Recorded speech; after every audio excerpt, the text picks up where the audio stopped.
On October 13, 1972, a plane carrying 45 passengers, including an entire rugby team, crashed in the Andes Mountains in between Chile and Argentina.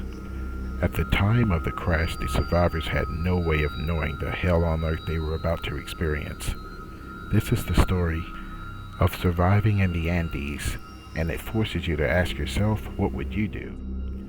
While the rugby team wasn't alarmed when the pilot told them that they would be experiencing some turbulence, one passenger, Roberto Canessa, vividly remembers one of the other passengers asking, "Aren't we flying too close to the mountains?"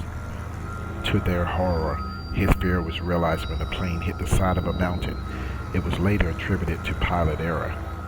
While still flying high, the pilot attempted to turn north, which was still too high, and in his efforts to correct himself, he overcorrected and flew the plane vertically, causing it to stall, thus striking into the mountain. Roberto Canessa would later write a book, I Had to Survive, How a Plane Crash in the Andes Inspired My Calling to Save Lives. He later recounted how there was chaos in the plane, and he began to pray. He thought his life was over, but their ordeal was just beginning. Canessa later recounted that one of the passengers was yelling, "Oh God, please help me." He later looked over, and the man's brain was spilling out of his head. When the plane came to a stop, all of the seats pushed forward towards the cockpit. Some of the passengers were killed on impact, while others, after the fuselage split in half, were missing.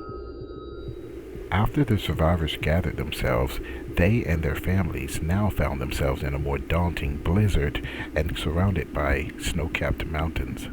After the crash, the team gathered whatever food and warm clothing that they could gather, in expectation that they would not be there long.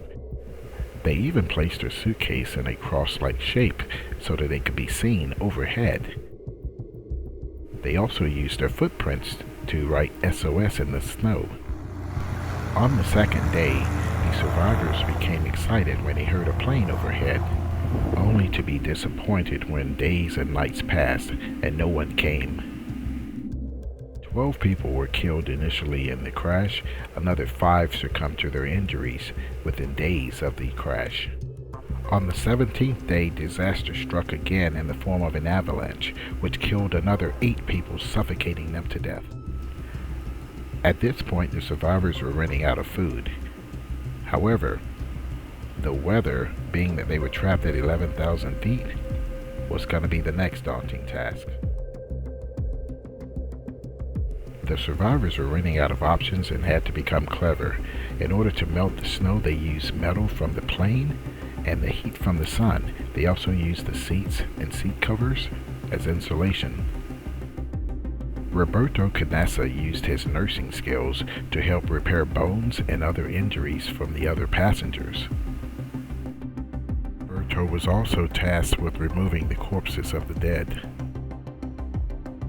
Soon thereafter, the survivors ran out of food, and at that altitude, there was no vegetation or animals to hunt.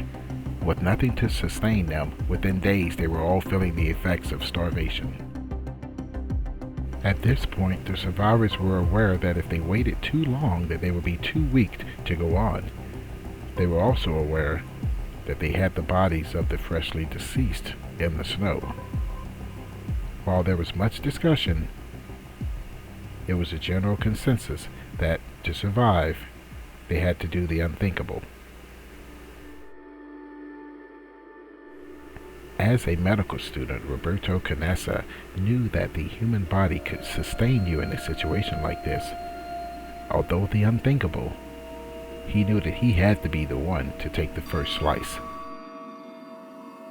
While they were all repulsed at the idea, some of them even prayed to God to take them or let them die rather than eat, but eventually, most of them gave in to starvation and eventually tried it.